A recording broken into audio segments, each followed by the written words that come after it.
ఈ వీడియో చూస్తున్న అందరికీ నా నమస్కారాలు. హాయ్ ఫ్రెండ్స్, నేను మీ Mahesh and welcome back to my channel SAS astrology. మనం ఈ వీడియోలో డిస్కస్ చేసే టాపిక్ ఏంటంటే రవిగ్రహం యొక్క సిరీస్లో మనం రవిగ్రహం 6వ భావంలో ఉంటే ఫలితాలు అనేవి ఏ విధంగా ఉంటాయి అనే విషయాన్ని మనం ఈ వీడియోలో మనం డిస్కస్ చేద్దాము. సో మొదటిగా మనం రవిగ్రహం గురించి చెప్పుకోవాలంటే ఈ రవిగ్రహం సహజంగా పాపత్వం పొందిన గ్రహంగా మనం చెప్పచ్చు. ఇక ఈ 6వ స్థానం విషయానికి వచ్చినట్లయితే ఇది ఉపచయాల్లో ఒక స్థానంగా మనం చెప్పచ్చు. కాబట్టి సో ఇటువంటి సహజంగా పాపత్వం పొందిన గ్రహాలు ఇటువంటి ఉపచయ స్థానాలు అయినా 3, 6, 10, 11 ఉంటే తప్పకుండా యోగిస్తారని మనం చెప్పచ్చు. కాబట్టి సో ఈ ప్లేస్మెంట్ అనేది ఖచ్చితంగా ఈ రవిగ్రహానికి మనం పాజిటివ్గా తీసుకోవచ్చని మనం చెప్పచ్చు అనమాట. ఇక రవిగ్రహం విషయానికి వచ్చినట్లయితే ఈ రవిగ్రహం గవర్నమెంట్ని అండ్ అలాగే తండ్రిని, పితృకారకుడని అండ్ అలాగే ఆత్మకారకుడని, పవర్ని, అథారిటీని వీటన్నిటిని ఇండికేట్ చేస్తాడని చెప్పచ్చు. ఇక ఈ 6వ స్థానం విషయానికి వచ్చినట్లయితే ఈ 6వ స్థానాన్ని ముఖ్యంగా ఏం చెప్తారంటే ఆరోగ్య భావాన్ని చెప్పడం జరుగుతుంది. ఇంకా ఈ 6వ స్థానం అనేది శత్రువుల్ని, రుణాలని అండ్ అలాగే ఏదైనా కోర్టు కేసులు అవ్వచ్చు, లేకపోతే ఏదైనా లీగల్ ఇష్యూస్ అవ్వచ్చు, వీటన్నిటిని కూడా ఈ 6వ స్థానం నుంచి చూస్తారని చెప్పచ్చు. ఇదే 6వ స్థానం అనేది సర్వీస్ని కూడా ఇండికేట్ చేయడం జరుగుతుందని మనం ఫైనల్గా చెప్పచ్చు అనమాట. ఈ 6వ స్థానం మనం ఆరోగ్య భావం కింద తీసుకోవడం జరిగింది. అండ్ అలాగే ఈ రవిగ్రహం విషయానికి వచ్చినట్లయితే ఈ రవిగ్రహాన్ని మనం ఏం చెప్తామంటే ఆరోగ్య కారకుడిగా మనం చెప్పడం జరుగుతుంది. ఇప్పుడు ఇటువంటి రవిగ్రహం వెళ్ళి అక్కడ 6వ స్థానంలో ఉంటే ఏం చెప్తారంటే ఆ కాంబినేషన్ అనేది కారకో భావనాశయగా మనం చెప్పచ్చు. అంటే ఆరోగ్య కారకుడే వెళ్ళి డైరెక్ట్గా 6వ స్థానంలో ఉండడం వల్ల ఆరోగ్య భావం అనేది కొద్దిగా దెబ్బతినే అవకాశం ఉంటుందని చెప్పడం జరిగింది. కానీ ఈ కారకో భావనాశయ అనేది 100% పనిచేస్తుందని ఎక్కడ మనకి ప్రూఫ్ అయితే లేదు. కాబట్టి అందుకని ఎవరికైనా ఫర్ ఎగ్జాంపుల్గా రవిగ్రహం బలంగా కనుక 6వ భావంలో ఉన్నట్లయితే ఆ పర్సన్స్కి హెల్త్ అనేది చాలా బాగుండే అవకాశం ఉంటుందని చెప్పచ్చు.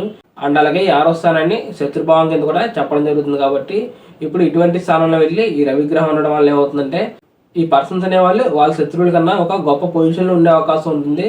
దానివల్ల వీళ్ళ శత్రువుల మీద కూడా వీళ్ళు సునాయాసంగా గెలవగలరు మనం చెప్పచ్చు.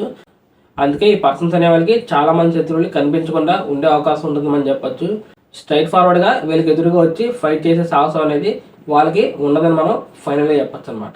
స్వయంగా ఆత్మకారకుడైన రవిగ్రహం వెళ్ళి సర్వీస్ సంబంధించిన ఇటువంటి 6 హౌస్లు ఉండడం వల్ల పర్సన్స్ అనేవాళ్ళు డైరెక్ట్గా అవ్వచ్చు, లేకపోతే ఇండైరెక్ట్గా అవ్వచ్చు, గవర్నమెంట్ సంబంధించిన సర్వీసెస్లో పాల్గొనే అవకాశం ఉంటుంది మనం చెప్పచ్చు.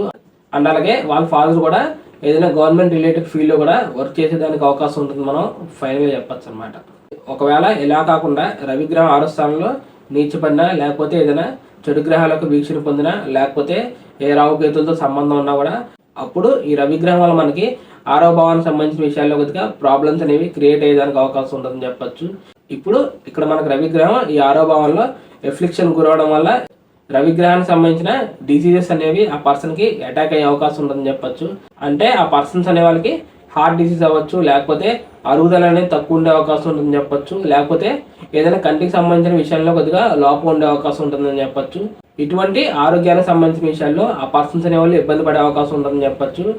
అండ్ అలాగే 6వ స్థానం అనేది కోర్టు వ్యవహారాల గురించి, లీగల్ మ్యాటర్ గురించి కూడా ఇండికేట్ చేయడం జరుగుతుంది. కాబట్టి ఇప్పుడు మనకి ఇక్కడ రవిగ్రహం నెగిటివ్ ఉండడం వల్ల ఈ పర్సన్స్ అనేవాళ్ళు అనుకోకుండానే అనవసరంగా ఏదైనా కోర్టు వ్యవహారాలు ఇరుక్కునే అవకాశం ఉంటుందని చెప్పచ్చు. ఫర్ ఎగ్జాంపుల్గా ఈ పర్సన్స్ అనేవాళ్ళు ఒకరికి డబ్బులు ఇవ్వడం జరుగుతుంది. కాకపోతే ఆ డబ్బులు అనేవి ఎప్పటికీ వెనక్కి రాకపోవడంతో వీళ్ళు లీగల్గా ప్రొసీడ్ అయ్యే అవకాశం ఉంటుందని చెప్పచ్చు. సో దానివల్ల అనవసరంగా ఆ కేసు సాల్వ్ అయ్యేంత వరకు వీళ్ళు కోర్టు చుట్టూ తిరగాల్సి రావడం, ఇలాగే వేరే ఏదైనా లీగల్ ఇష్యూస్ అవ్వచ్చు, లేకపోతే గొడవలు అవ్వచ్చు, ఈ విధంగా క్రియేట్ అయ్యేదానికి అవకాశం ఉంటుంది మనం ఫైనల్గా చెప్పచ్చు అన్నమాట. ఇక్కడ మనం గమనించినట్లయితే 6వ భావంలో రవిగ్రహం ఆయన ఒక సప్తమ దృష్టి ఇక్కడ ద్వాదశ స్థానాన్ని చూడడం జరుగుతుందని చెప్పచ్చు. ఈ 12వ స్థానాన్ని వ్యయ స్థానం కింద చెప్పడం జరుగుతుంది. అంటే ఈ 12వ స్థానం అనేది లాసెస్ గురించి, జైల్స్ గురించి, హాస్పిటల్స్ గురించి, ఫారిన్ ట్రావెల్స్ గురించి, వీటి గురించి ఇండికేట్ చేయడం జరుగుతుందని చెప్పచ్చు.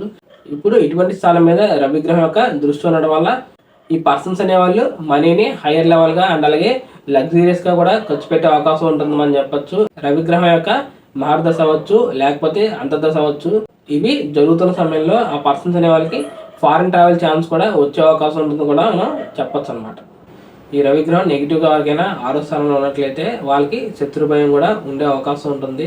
ఇక ఫైనల్గా లగ్నాల విషయానికి వచ్చినట్లయితే గురుపాలత లగ్నాలకి ఈ రవిగ్రహం శుభుడవుతాడు, ఇటు శనిపాలత లగ్నాలకి పాప అవుతాడు. కాబట్టి గురుపాలత లగ్నాల వారికి ఈ రవిగ్రహం 6వ స్థానంలో ఉంటే ఉత్తమ ఫలితాలు వచ్చే అవకాశం ఉంటుంది. అలా కాకుండా శనిపాలిత లగ్నాలకి ఈ రవిగ్రహం 6వ భావంలో కనుక ఉన్నట్లయితే ఇక్కడ రవిగ్రహం పాపిగా ఇటువంటి ఉపచయ స్థానంలో ఉండడం జరుగుతుంది కాబట్టి సో కొద్దిగా ఇబ్బంది పెట్టిన తర్వాత పాజిటివ్గా పనిచేసే అవకాశం ఉంటుందని చెప్పొచ్చు. ఈ 6వ భావంలో ఉన్న రవిగ్రహం ఇంకా ఏ ఫలితాలు ఇవ్వగలడు అనే విషయం మనం చెప్పాలంటే అక్కడ రవిగ్రహం 6వ భావంలో ఏదైనా గ్రహాలతో కలిసాడా, లేకపోతే ఏదైనా గ్రహాలు ఈ రవిగ్రహం చూస్తున్నాయా, ఏ నక్షత్రంలో ఉన్నాడు అండ్ అలాగే ఆ నక్షత్రనాథుడు ఎలా ఉన్నాడు, నవాంశలు ఎలా ఉన్నాడు, ఆ పర్సన్కి ప్రజెంట్ ఏ దశలు నడుస్తున్నాయి అని ఇటువంటి విషయాలన్నీ మనం పరిగణలోకి తీసుకున్న తర్వాతే మనం ఫైనల్గా రిజల్ట్ అనేది మనం చెప్పాల్సి వస్తుందని చెప్పొచ్చు. ఫైనల్గా ఇది ఫ్రెండ్స్ నా వీడియో. రవిగ్రహం 6వ భావంలో ఉంటే ఫలితాలు అనేవి ఏ విధంగా ఉంటాయి అనే విషయం గురించి ఈ వీడియో అనేది మీకు బాగా అర్థమైందని అనుకుంటున్నాను అండ్ అలాగే ఈ వీడియో మీకు బాగా యూజ్ అవుతుందని నేను భావిస్తున్నాను. So thank you friends, thank you for watching my video and thank you so much for your time. నా సైడ్ నుంచి చిన్న రిక్వెస్ట్ ఏంటంటే ఎప్పటిదాకా నా ఛానల్ కనుక ఎవరైనా ఫస్ట్ టైం కనుక చూస్తున్నట్లయితే ఈ వీడియో కనుక మీకు ఇన్ఫర్మేటివ్గా అనిపించినట్లయితే వెంటనే నా ఛానల్ సబ్స్క్రైబ్ చేసి నన్ను సపోర్ట్ చేస్తారని నేను ఆశిస్తున్నాను. అండ్ అలాగే ఎవరికైనా పర్సనల్గా కన్సల్టేషన్ తీసుకునే ఉద్దేశం ఉంటే స్క్రీన్ మీద కనిపిస్తున్న ఈ నెంబర్కి కాల్ ఆర్ మెసేజ్ చేయగలరని తెలియజేస్తున్నాను. సో మనం వచ్చే అప్కమింగ్ వీడియోలో మరో ఇంట్రెస్టింగ్ వీడియోతో నేను తప్పకుండా మీ ముందుకు వచ్చే ప్రయత్నం చేస్తాను. సో అప్పటి వరకు bye friends, see you very soon.